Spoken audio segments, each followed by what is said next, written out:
behind the scenes with future country rock blues kings and queens. Discover them first with Palm Mash TV. Palm Mash TV.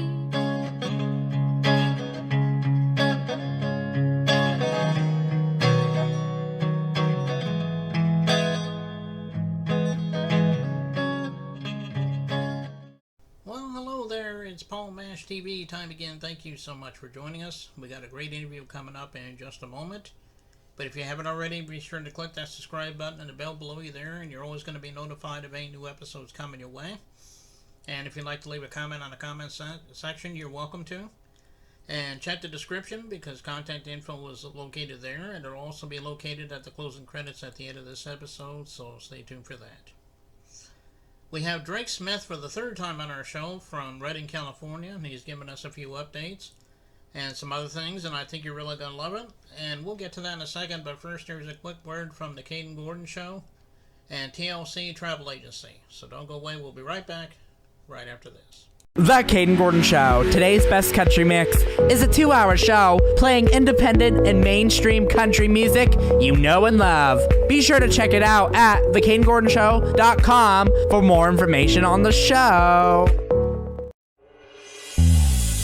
Ever thought about owning your own business? Tanya Lapsley-Cockett did. She decided a little over 5 years ago that she was going to be an entrepreneur, so she started her travel business.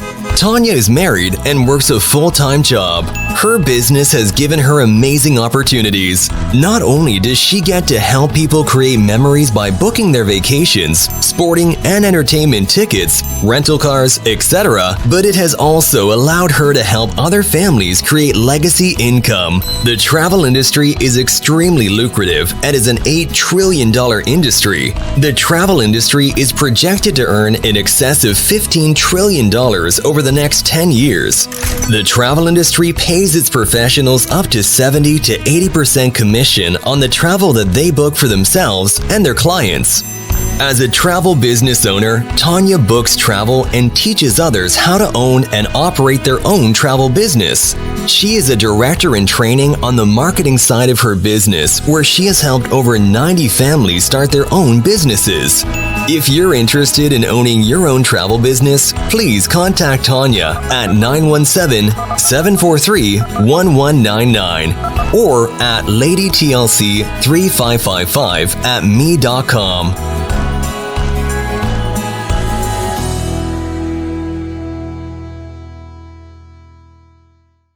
Okay, we're back, and this is for our third time on our show from Redding, California. We have the real Drake with us. Thanks for joining us, real Drake.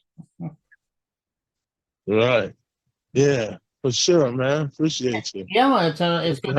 It's good to have you back on the show. It's been almost a year, I guess, but I'm sure you got a lot of things that's been going on and some things that are coming up. But anyway, update us on everything that's been going on with you. Oh yeah, so we got the Afroman feature. We're just waiting for our producer to produce the Homeboys verse on it, to add it in and whatnot. He's got to switch some stuff out because Homeboy takes a lot of tech. He's a perfectionist, so he'll listen to it. If he don't like it, he'll re-record it. So we kind of been waiting on that part.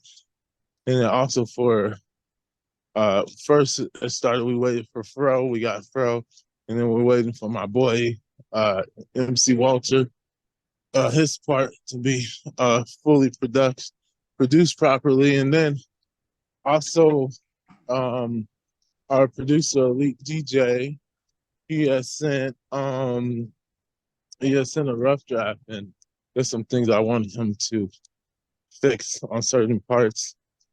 So, we're going through that process at the moment. And also shout out to Smitty Allen Poe, our producer who actually made the beat from Atlanta.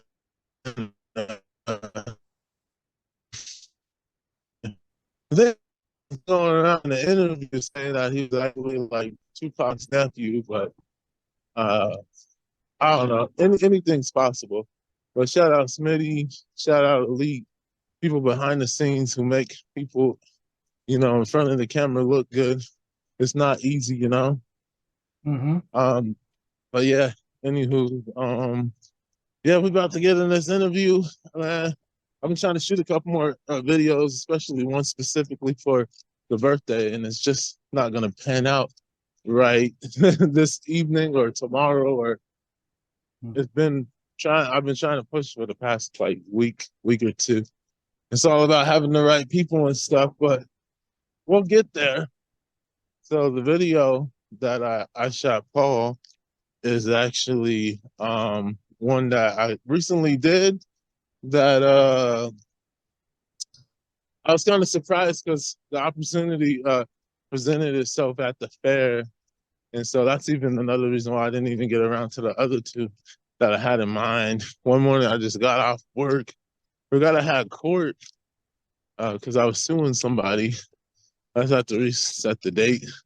And I got off court, went to my side of town, and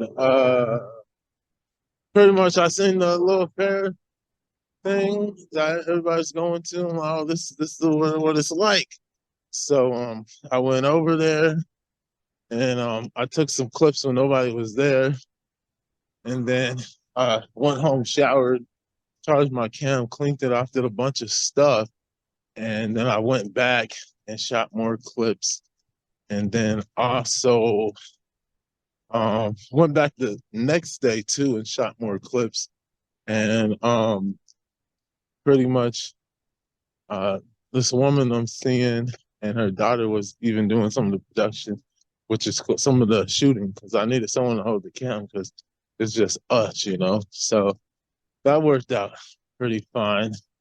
Had to get some on the rides. Some rides I shot it myself, but man, it was like my mind's on this and mine's on that. So I didn't really get much on the rides myself because the rides are some type of way. It moves a lot, so you can only catch so much. But it's pretty cool, man. It's a song I came out with, I think, when I was in New York. Kind of like Achieve. A lot of this stuff was recorded in New York in the middle of Brooklyn. I'm like Quincy and Marcus Garvey. Like, you know. And now I'm over back in Cali right now. But it's just, you know, history in the making. But this song is more keyed, you know, towards everybody instead of like a certain like group of people. Mostly like because during COVID there was a shutdown. People were doing things like suicide and all types of stuff. It was a tough time, you know. So I kind of got inspired by someone who made a post about something. I was like, oh man, this is how you feel. You know, people need help or something, they reach out to me. You know, if I could do it, I'd do it. And I got inspired by a post. And when the beat was already, I'm like, yo, this whole idea, this whole concept would be good for this beat for a leader. It's called Circus. So I just started freestyling because that's how I pretty much do it. Like I'll do like a recording in my phone, rough draft, and I'll come back through and write it up, you know. Sometimes, I mean, more back so when I was a kid, I'll play a beat in the studio and just go off of it, off the top, no written stuff. Then eventually I'll come back to it and either I want to critique it or I'll leave it. A lot of songs, you know, I'll write something and I'll freestyle it, then write it down, and then get in the booth and record it.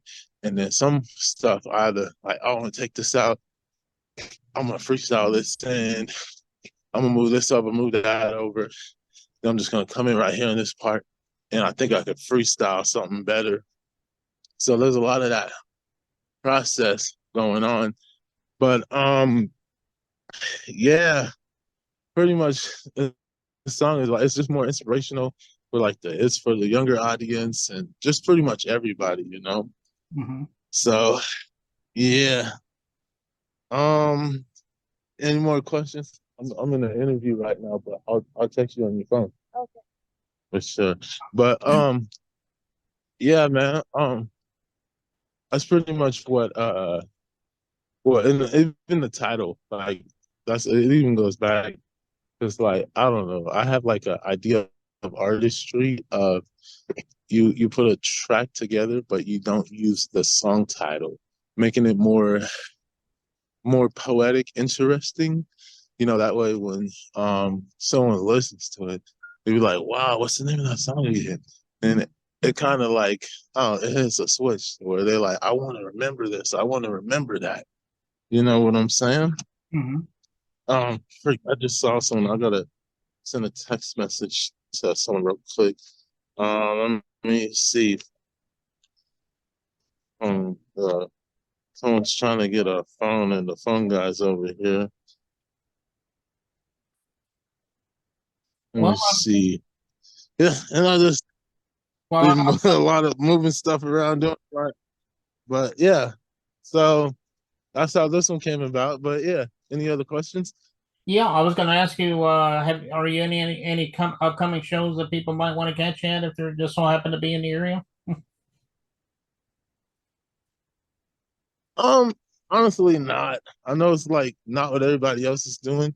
It kind of fits the tip of the different C of doing something different, but also, dealing with the area, the audience, and the businesses. So it's more like also like I think I might have said this before, but it's like it's more on the build. You're building from a certain point. You know, eventually I'll have a blueprint on how I'm doing this business wise, but pretty much you building from the ground up, you building your audience. Mm-hmm. You getting knocking major features out. You're really just in the booth, then you're pulling up to work, you're making the money, you're putting it right back into yourself, your business, your team. You're putting it into something, whatever it is that you're doing. Even if you're not even the artist, still, if you got a homeboy who's doing something and they need some funds to do it, you support them.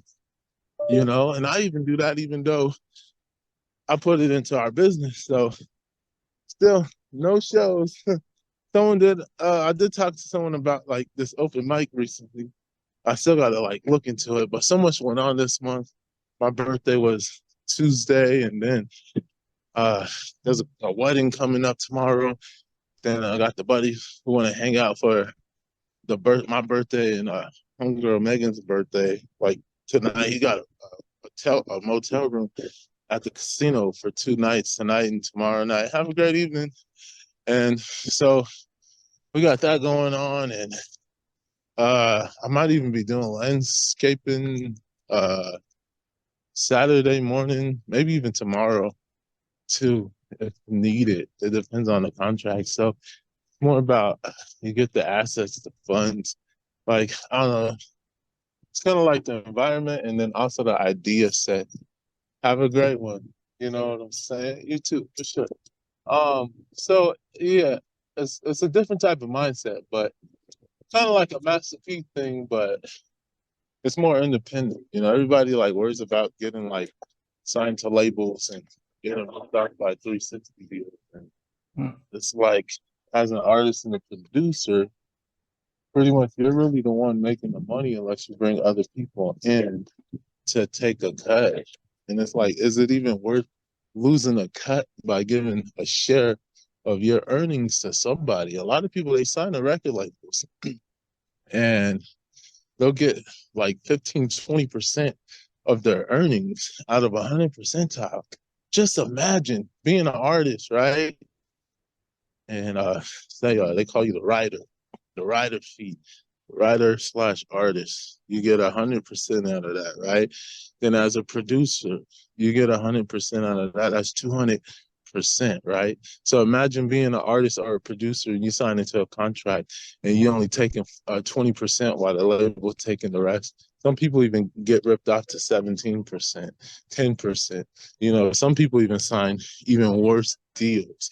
So once you can even understand that, and then understand also the music licensing industry plays the part in the 100 percentile as of that. So if you get placements in TV and films and all of that stuff, that's where you're looking at 100%, right? If you 100% producer fee, but still you have to break a deal that the break a deal to A&Rs who don't really get paid for their work. So either you giving a cut or you paying them some kind of money up front, So, back to iTunes and Spotify, since everybody finds out that record labels on them, people are getting ripped off, and they're not only really paying people out unless you're a big artist, they'll pay the big artists off first, and then there's not really much money anyway. So you kind of just use it to get recognized, build your audience, then you get your own website, or say, for instance, your own platform, which is something that we're working towards. So yeah, there's a lot of stuff that coincide with it. So same as iTunes and Spotify, you get your 100% writer's fee as the artist, and then also as a producer, you get the 100% because you wrote the beat. But in that environment, you're getting 50% of the 100, because 50 goes to the writer of the beat and 50 goes to the writer of the lyrics and the song. So, but then you're over here spending hundreds to thousands of dollars on production and song productions and equipment and stuff just to make a couple of pennies to maybe $1 if you're lucky. You know what I'm saying? So that's why it's important to have like major features or, certain things that are going, because especially with how they're using the internet in certain circles and stuff, how certain things work, you're not really getting anywhere, like I said, unless you're signing them whack deals or you're getting ripped off. It's all do it on your own. It's all your team. You got to bet on yourself and your team. It's kind of like advertising too, you got to know how advertising work and how the social media work, just to even get the attention of the audience. Because if not, as an artist or as a business, you're not gonna do so well. But so that's kind of like the route and the idea and the stance. Like if you got the money, some people go all out, but I say like you kind of want to budget, kind of want to build yourself, man. It's like if nobody really know you, you're spending a lot of money on a lot of stuff, and I learned that over the years. Like, me and my buddies been doing this since we were kids. When I was young, what was I? I think I was anywhere from like 9, 10, 11. And like the first time I recorded was on a little house phone, the old school recording stuff. So, you know what I'm saying? Like everybody starts from somewhere. And like I said, it's a tough industry if you ain't trying to do certain things and get into certain circles. Because, it's like there's a difference between showing up to certain meetings and a difference to being associated with certain people and doing just certain businesses and not getting too close to certain people, because just as well as this music industry, is dirty. The whole industry is all the same industry. So it's like you work with people, but you keep your distance, because there's a lot that goes on behind the scenes that a lot of people don't know about. So, but I don't know, maybe in like next, something really good that piques an ear, and we know that enough people is going to show up to it, to even feel confident enough to be like, finally, people are supporting us. Because thousands of people, a lot of those people won't support you. It's the people who don't really know you, people who listening to you or watching you like, oh, I like these people, I like this artist, I like these guys, I like this chick. They all make good music type of stuff. So, especially in this town, like already, as an individual, you face a lot of discrimination. So, when it comes to doing shows, it's pretty much the same thing. There's a bias, like there's a place that'll play rappers, but you got to be like a Caucasian artist. You got to be some dude from way around the country that somebody ain't never heard about. They're putting those guys on all day. If you're a freaking, and that's the thing too. We do multiple genres, rock and roll, country, whatever. But even then, you're a black rock and roll country artist. You ain't getting that love, and it's sad. So we face this, even back in the day when like I said, like another phase when I started, I got this lawsuit money My father being murdered in the prison by the prison. And, I went all out on studio equipment and stuff, and also I spent the most money renting the biggest auditoriums, and they blackballed us, man. Like weeks before we were supposed to do the job, canceled. I lost a lot of money on tickets and security, and then go to another auditorium just for them to reject you, as a local artist who got the money and plus some. I just walk around with stacks, thousands in my pocket, man. We talking to the bank, $10,000, $20,000. No rubber bands, straight up in the pocket. I was crazy because I know nobody wasn't gonna do anything. But I walk around to the theaters and they go, "You have to go get a cashier's check. We can't take that much cash." It's just lawsuit money. Then I go get the cashier check, and then they wouldn't even. I waste money on that, you know. But then like E40 and YG, no hate, shout out to E40 and YG, but E40 and YG coming to town and something's different, you know what I'm saying?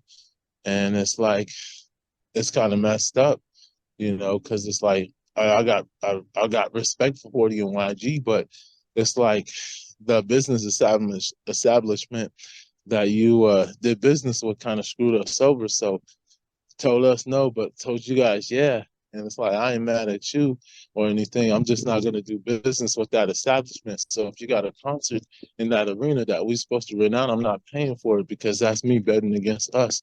You know what I'm saying? Mm-hmm. But yeah, there's a lot of things that like happened in this career to us over the years, but it's okay. You know, we had a lot of setbacks, from United Masters. This is another thing. Let's talk about the streaming platforms you can't trust. Like I said, each streaming platform is tied to a record label or some dude who works at a record label. Y'all think Jay-Z owned Tidal. He doesn't.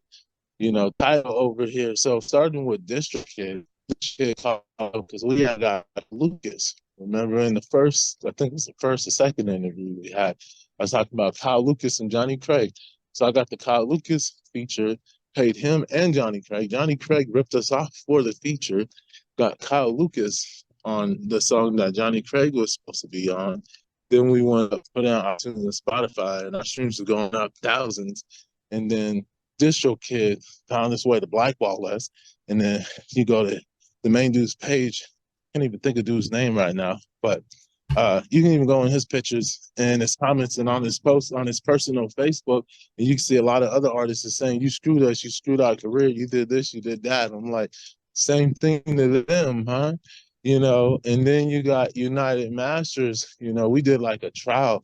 Yeah, we had like a 15-day trial, right? And so the songs went up within like a couple of days, 3 days, whatever. And eventually, I was doing some research on it too and whatnot on United Masters, and someone was talking about like a lot of people was talking like they was with United Masters, they screwed them over. They'll try to claim ownership, like, oh, you can make all the money you want off your music, but we not own your music.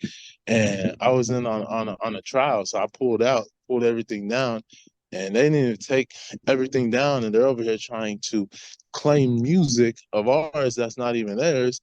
And DistroKid tried to do the same and did the same thing. Like, you tell them to take your stuff down, and take them forever to take your stuff down. You're like, I'm out of this deal. I'm done doing business with you dirty people. It's the only time I'm going to do such a thing as like this, when you guys get dirty and you guys do certain things. So you guys got to be careful about these websites. You may could push YouTube and all these other social medias and not even do like iTunes and Spotify and stuff, but you have to go through these digital distributors to get onto the sites, So I got a local buddy who made a platform, but to call the homie and ask him certain things about the platform, you gotta talk to someone else. And it's like, this is a potential like business deal to see what your platform's about and then give you ideas from an artist's point of view. And it just got so annoying. You go to the website and all of the places you're supposed to go, and you're trying to ask these people questions. And I think I might have hit the right spot eventually, but got like no reply. So I'm like, that's why it's kind of like I want to do one for us artists, from an artist point of view, because I understand the business in a certain way. I can understand as an artist how to do this, how to do that, how to get this and how to get that, and make sure that artists like myself aren't getting ripped off by big businesses. That's all they ever want to do is rip people off. So yeah, at the moment, a lot of those reasons is why when I was talking about the you know, buying auditoriums and local businesses not approving, and it's like, you know, yeah, take a trip out of town whenever you feel like it, while you're working 6 to 7 days a week and you're getting called in, and you know, some weeks is 7, some weeks is 6. You know, sometimes you might get a break and get your weekend, but it's 5, 6, 7 days a week. Meanwhile, while you gotta produce more content, you know, you gotta run the social medias, you know, you're the advertiser, you're the artist yourself is recording, and then you gotta either produce it or shoot it off to someone. That's why we lined up certain producers and certain people to do certain things so it's less work for us. But as far as trying to get the shows, man, I already get like discriminated walking into a business. So it's like it's tough out here to get the shows. And even though New York may be different and you get a lot of opportunities, COVID really impacted the environment. So I got out of there because it hurt everybody, I'll tell you that. But then, you know, the inflation goes up. Like, we may be paying something for California, but every time we're paying something, they're paying something. So, like I said, if we get the audience and our streams start kicking up and we start making certain percentages off the music, then we could pay for, like, you know, touring. We can pay the lead writing. We could pay to put on shows here, build our name, you know, start doing shows with Afroman and stuff like that. But, you know, it's all about building like the resource for it, the avenue, getting the audience, you know what I'm saying? So, yeah. I see we're almost out of time, so we're just going to go right to the song in a minute here. It's called Canister of Love. And make sure you follow Drake on all those streaming media sites. And we thank you so much for coming on the show, Drake. Come back anytime you want to come back. We'd love to have you back. All right, for sure. Sounds good, man. Okay. And well, here it is, and it starts right now. That's perfect. That's perfect, hey. You can do anything you put your heart to.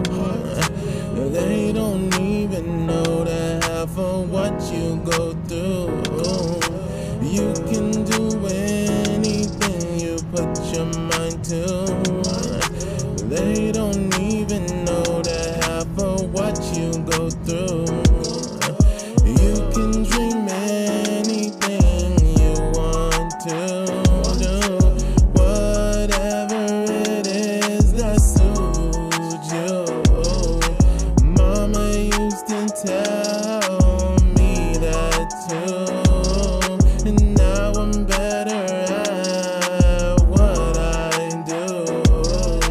You can do anything you put your heart to. They don't even know the half of what you go through. You can do anything you put your mind to. They don't even know the half of what you go through. Get your life together means skill. What makes you happy and not what others want you to do so snappy. You can be the next big thing. Do it your way.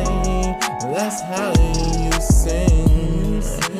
People talk on me because my name, but I understand it's stereotypes.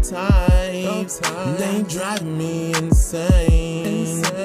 Put your energy into what you want. Tomorrow isn't promised.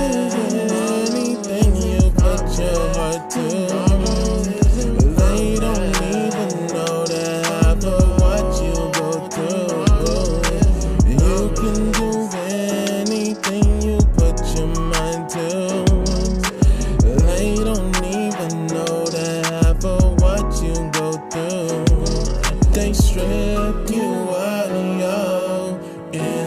inspiration, then tell you to go build a nation, go to school and get in debt, but you haven't got that career yet. You can do anything you put your mind to. They don't even know the half of what you go through. You can do anything you put your mind to. They don't even know the half of what you go through. And if you color your set for failure, my folks never had it. I could never get better. Put your energy into what you like. Whatever it is, it's worth the fight. GGGENT, Elite DJ, and me, Aggie IP. It's the real D, and we're taking over this industry.